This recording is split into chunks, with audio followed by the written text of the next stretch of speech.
Olá, bem-vindas e bem-vindos a mais uma conversa aprofundada aqui no The Deep Dive. Hoje a gente mergulha num texto, assim, fundamental, trechos da Ética Nicômaco, de Aristóteles, uma obra que, nossa, escrita há tanto tempo, mas que ainda mexe com a gente, né? Perguntas tipo: o que é viver bem de verdade? O que é felicidade? E a nossa ideia aqui é explorar justamente as respostas que Aristóteles dá para isso, sabe? Investigar o que ele pensa sobre virtude, razão, o sentido da vida, tudo com base nesses textos que a gente tem em mãos. É um material rico, vai desde a definição de felicidade até como as nossas escolhas, os nossos hábitos, como eles formam quem a gente é. É sempre muito instigante voltar a Aristóteles, né? O curioso é que as perguntas dele, mesmo sendo de mais de 2 milênios atrás, continuam super atuais. E a forma como ele aborda isso é bem particular. Ele olha para a vida como ela é, analisa o que as pessoas da época pensavam, o senso comum sobre o que era bom, e aí, com uma lógica bem afiada, ele tenta construir um entendimento mais sólido do que seria, de fato, uma vida plena. Exato. E ele já começa com uma frase que parece óbvia, mas que direciona tudo, né? Toda arte e toda investigação, assim como toda ação e toda escolha, tem em mira um bem qualquer. Tipo, tudo que a gente faz é buscando alguma coisa que a gente acha boa. Só que aí vem a provocação dele. Tá, mas existe um bem final, um objetivo último que a gente busca por ele mesmo, e não como, sei lá, um degrau para outra coisa. Para ele, esse bem supremo existe sim, e é a felicidade, ou, como ele chama, eudaimono. E esse ponto da eudaimonia é crucial. Não é só se sentir feliz, ter os momentos de alegria. É um conceito bem mais denso. A gente traduz como felicidade, mas talvez florescimento humano ou realização plena pegue melhor a ideia, sabe? Para Aristóteles, é um estado de viver bem e agir bem, de acordo com o nosso potencial mais alto. É algo que se constrói, que se manifesta ao longo de uma vida inteira, não só em instantes. Certo, não é um sentimento que vem e vai. E ele nota que as pessoas discordam muito sobre onde está essa tal felicidade, né? Muita gente fala que é o prazer, outros que é a riqueza, outros a honra, o reconhecimento, coisas que a gente ouve até hoje, né? Mas ele parece meio cético com isso, não? Sim, ele analisa essas opiniões, o senso comum, e argumenta que, embora possam ter lá seu valor, nenhuma delas é o bem final que ele está procurando. O prazer, por exemplo, a gente compartilha com outros animais e pode até nos tornar escravos dele. A riqueza, claramente é um meio para outras coisas, né? Ninguém quer dinheiro só por ter dinheiro. E a honra, bom, ela depende mais de quem te honra do que de você mesmo, né? E parece ser mais um reconhecimento da virtude do que a felicidade em si. A verdadeira eudaimonia, ele insiste, tem que ser algo que se basta, que a gente queira por si mesma. E como ele chega numa definição mais positiva, então? Se não é nada disso, o que é a felicidade para ele? Aí entra um argumento-chave dele, a ideia da função ergon em grego do ser humano. Tipo assim, qual é a função de um flautista? Tocar flauta bem. De um escultor? Esculpir bem. E a do ser humano? Qual a nossa função específica? Não é só viver, porque as plantas também vivem. Não é só sentir, porque os animais também sentem. O que é único nosso é a capacidade de pensar, de agir guiado pela razão. Portanto, a função humana seria viver uma vida de acordo com a razão. Entendi. Então, se a nossa função é usar a razão da melhor maneira possível, a felicidade tem a ver com exercitar essa capacidade. Exatamente. E isso leva direto para a famosa definição dele. A felicidade, a eudaimonia, é uma atividade da alma em conformidade com a virtude. E como tem vários tipos de virtude, ele completa, em conformidade com a melhor e mais completa delas, e não só por um dia, mas numa vida completa. O ponto aqui, que a gente não pode perder de vista, é a ênfase na atividade. Felicidade não é ter alguma coisa, não é um estado passivo, tipo, tô de boa. É agir, é de empenhar bem a nossa função humana através de ações virtuosas. É como ele diz sobre os atletas. Não adianta ter o talento, tem que ir lá, competir, agir para ganhar. Nossa, isso muda bastante a perspectiva. Não é algo que só acontece com a gente, é algo que a gente constrói ativamente. Bom, se a felicidade é essa atividade virtuosa, a gente precisa entender o que ele quer dizer com virtude, né? Arete. Exato. E aí ele divide as virtudes em duas categorias principais. Tem as virtudes morais, que são o do nosso caráter, das nossas ações, tipo coragem, justiça, generosidade, temperança. E tem as virtudes intelectuais, que são da nossa capacidade de pensar, de raciocinar direito, como a sabedoria prática e a sabedoria filosófica que a gente vai ver depois. E as morais, essas do caráter, como a gente adquire? Já nasce corajoso ou justo? De jeito nenhum, segundo ele. As virtudes morais vêm do hábito. Ele bate muito nessa tecla. A gente se torna justo praticando atos justos, corajoso praticando atos de coragem, moderado praticando atos de moderação. É como aprender qualquer habilidade, um instrumento musical, um esporte. A prática constante vai moldando a nossa disposição para agir daquele jeito. Ele até fala que os legisladores tornam bons os cidadãos por meio de hábitos que lhes incutem, mostrando como isso é importante até socialmente. Faz sentido, a prática forma o caráter. E aí, falando das virtudes morais, que entra a famosa doutrina do meio-termo, certo? Aquela ideia de que a virtude está no equilíbrio. Mas não me parece só um seja moderado em tudo, né? É mais complexo. Ah, com certeza, é bem mais sofisticado que isso. A virtude moral, para Aristóteles, é tipo uma mediana, um meio termo entre dois extremos. E esses dois extremos são vícios. Um por excesso, outro por falta. Mas o pulo do gato não é um ponto médio matemático igual para todo mundo. É um ponto ótimo, que é relativo a nós e às circunstâncias da ação. Pode dar uns exemplos que estão nos textos? Acho que ajuda a gente a visualizar isso melhor. Claro, ele analisa várias. Pega a coragem. Ela é o meio termo em relação aos sentimentos de medo e confiança. Se você tem confiança demais e medo de menos, você cai na temeridade, que é o vício por excesso, impulsivo, né? Se você tem confiança de menos e medo demais, aí é a covardia, o vício por falta. O corajoso é quem sente medo e confiança na medida certa, diante do perigo certo, pelos motivos certos. Não é não ter medo, é lidar com ele racionalmente. E quanto aos prazeres, ele fala disso também, né? Sim, a temperança. É o meio termo em relação aos prazeres, principalmente os do corpo, comida, bebida, sexo. O excesso na busca desses prazeres é a intemperança ou licenciosidade. Já a falta total, uma indiferença a esses prazeres, seria a insensibilidade. Mas ele acha isso raro, meio não natural. O temperante é quem aproveita os prazeres como se deve, sem ser dominado por eles, na hora certa, do jeito certo. E tem o exemplo do dinheiro também, que é sempre atual. Pois é, a liberalidade ou generosidade, que é o meio termo em relação a dar e receber dinheiro, o vício por excesso no dar e falta no receber, tipo gastar tudo sem critério, é a prodigalidade, o esbanjador. O vício por falta no dar e excesso no receber, o apego exagerado ao dinheiro, é a avareza. O liberal é quem dá e recebe o que é adequado, para quem é devido, quando e como se deve. Sabe usar o dinheiro de forma virtuosa. Essa parte do relativo a nós ainda me intriga. Como é que eu vou saber qual é o meio termo para mim em cada situação, se não tem uma fórmula exata? Essa é a grande questão prática, né? E Aristóteles sabe que é difícil. Não é fácil achar o alvo. Ele dá aquele exemplo do lutador Milo. A quantidade de comida que é moderada para ele, um atleta enorme, seria um exagero para um iniciante.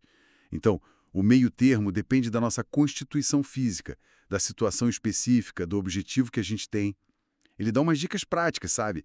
Primeiro, vê qual dos extremos, o excesso ou a falta, te puxa mais, ou qual é mais contrário à virtude naquela situação, e tenta se inclinar para o lado oposto conscientemente. Segundo, se conhece. Quais são suas tendências naturais, suas fraquezas. Terceiro, e isso é bem importante, desconfia do prazer como guia. Muitas vezes o que é mais agradável no momento não é o mais virtuoso. Então, não basta só agir externamente de acordo com o meio termo. Tem que ter uma intenção por trás, uma escolha consciente de fazer aquilo porque é o certo. Exatamente. Aí entra a importância da escolha deliberada pro-herese.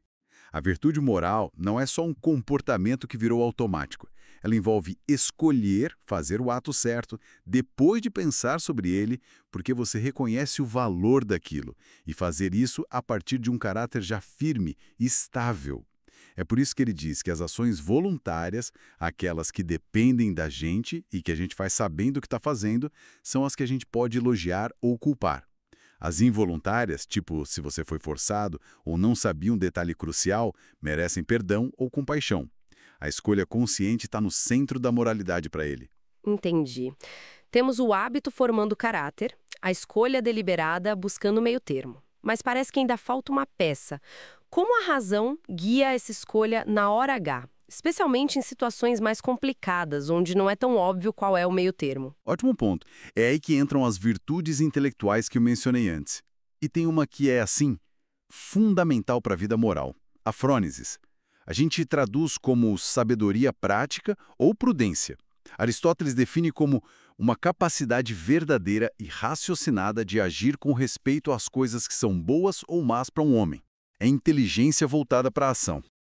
E qual a diferença dela para outros tipos de saber? Tipo o conhecimento científico ou uma habilidade técnica como a de um marceneiro? Boa pergunta. A ciência, episteme, para ele, lida com o que é eterno, necessário, que não pode ser diferente, tipo a matemática. A arte ou técnica, tecne, lida com a produção, com o fazer coisas, construir uma casa, curar alguém.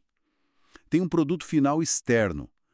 Já a fronese, a sabedoria prática, lida com a ação, praxis, com o agir bem na vida humana. E a vida humana é cheia de coisas que podem ser diferentes, contingentes, né? Situações que mudam. A fronese não produz um objeto fora da gente. Ela orienta a nossa própria conduta para que ela seja boa aqui e agora. E como ela funciona na prática? Assim, Aquele exemplo que ele dá da comida é perfeito. Não adianta só saber a regra geral. Carnes leves são mais digestivas e saudáveis. Isso é conhecimento geral. A froneses entra para você reconhecer, na situação concreta, isso aqui é carne de ave, que é leve, e essa carne leve é boa para essa pessoa neste momento. Essa capacidade de aplicar princípios gerais a casos particulares, percebendo os detalhes importantes da situação e escolhendo o que fazer de melhor. Peraí, então para eu agir de forma realmente virtuosa, eu preciso das duas coisas.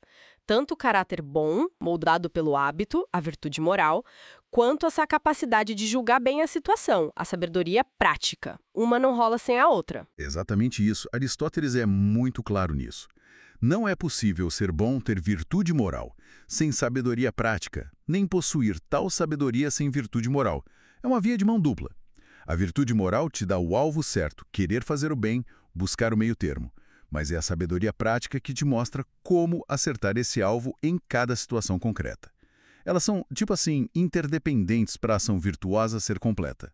A virtude te dá o quê, a froneses te dá o como. Nossa, isso amarra tudo de um jeito muito interessante. A vida feliz, a eudaimonia, é essa atividade da alma guiada pela razão que se manifesta nas ações virtuosas, onde o caráter bom, virtude moral, hábito, meio termo, é orientado pela inteligência prática, froneses. Mas ele para por aí. Essa vida de ação virtuosa na cidade com os outros é o tipo mais alto de felicidade para ele. Não exatamente. Ele argumenta que, embora essa vida prática, ética, seja uma forma genuína de felicidade humana, existe uma forma que ele considera ainda mais elevada. Essa forma corresponde à atividade da nossa faculdade mais alta, a razão teórica, o intelecto puro, nous. E essa atividade é a contemplação da verdade, a busca do conhecimento pelo puro prazer de conhecer. É a atividade ligada à sabedoria filosófica, Sofia. Vida contemplativa. Mas por que ele acha isso superior à vida de ação, de virtude na comunidade? Ele dá várias razões. Primeiro, a contemplação seria a atividade mais autossuficiente. O filósofo precisa de menos coisas externas do que, sei lá, um político ou um general para exercer sua atividade. Segundo, ela é a mais contínua. A gente consegue se dedicar a pensar por mais tempo com menos interrupção do que a agir. Terceiro, ela traria o prazer mais puro e mais duradouro, que é o prazer de entender, de descobrir a verdade. É um prazer que está na própria atividade. E quarto, Ele acha que essa é a atividade que exercita a parte mais divina em nós, a razão pura. Seria o que mais nos aproxima do modo de vida que ele imaginava para os deuses. Viver segundo o intelecto seria, para Aristóteles, o auge da realização humana. Mas espera aí. Isso não soa um pouco, sei lá, elitista? Ou meio isolado da vida real? E todo aquele valor que ele deu para as virtudes morais, justiça, coragem, amizade, que a gente exerce justamente na vida com os outros. Como fica isso nessa vida só de contemplação? É uma tensão real no pensamento dele e ele mesmo percebe isso, tá? Não é que ele está falando para todo mundo largar tudo e virar monge filósofo. Ele admite, nós somos humanos, não deuses. A gente tem corpo, necessidades, vive em sociedade, tem emoções. Mesmo o filósofo que busca a contemplação precisa de um mínimo de bens externos, saúde, comida, um lugar para viver. E, crucialmente, ele também precisa das virtudes morais e da sabedoria prática para viver no mundo, para lidar com as pessoas de forma justa, para administrar a própria vida. Então, a vida contemplativa é o ideal supremo, o pico da felicidade para ele, mas ela meio que se apoia numa base sólida de uma vida eticamente bem vivida. Não é um ou outro, excludente. É mais como uma hierarquia, onde a contemplação seria o coroamento da vida virtuosa. Entendi. Tá. Então, tentando juntar tudo, a busca é pela eudaimonia, a felicidade como esse florescimento, essa realização, ela acontece através da atividade da alma, de acordo com a virtude. As virtudes morais são hábitos de escolher o meio termo, que é relativo a nós, e essa escolha é guiada pela prônesis, a sabedoria prática. E no topo, como ideal máximo, estaria a vida dedicada à contemplação, à Sofia. O que fica para mim disso tudo é uma visão de vida bem exigente, né? Mas também muito profunda, muito significativa. Um chamado para a gente cultivar o caráter, usar a razão, buscar um propósito que vá além do prazer imediato ou do sucesso que vem de fora. Exatamente. Aristóteles nos apresenta um ideal de excelência humana. A felicidade não é algo que a gente acha por acaso ou que alguém dá pra gente. É algo que a gente constrói ativamente.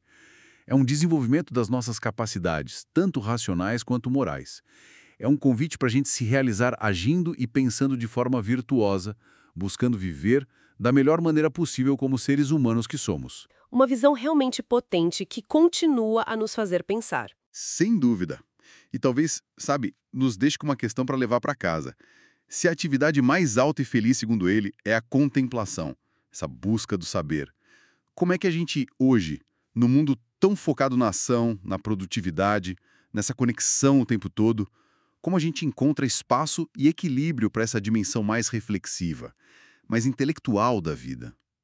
Ou, por outro lado, até que ponto essa ideia central dele, de que existe uma função humana universal, um bem objetivo para todos, até que ponto isso ainda conversa com a gente hoje? Com a nossa sensibilidade mais pluralista, com tantos projetos de vida diferentes sendo considerados válidos, fica aí a provocação para a gente continuar matutando.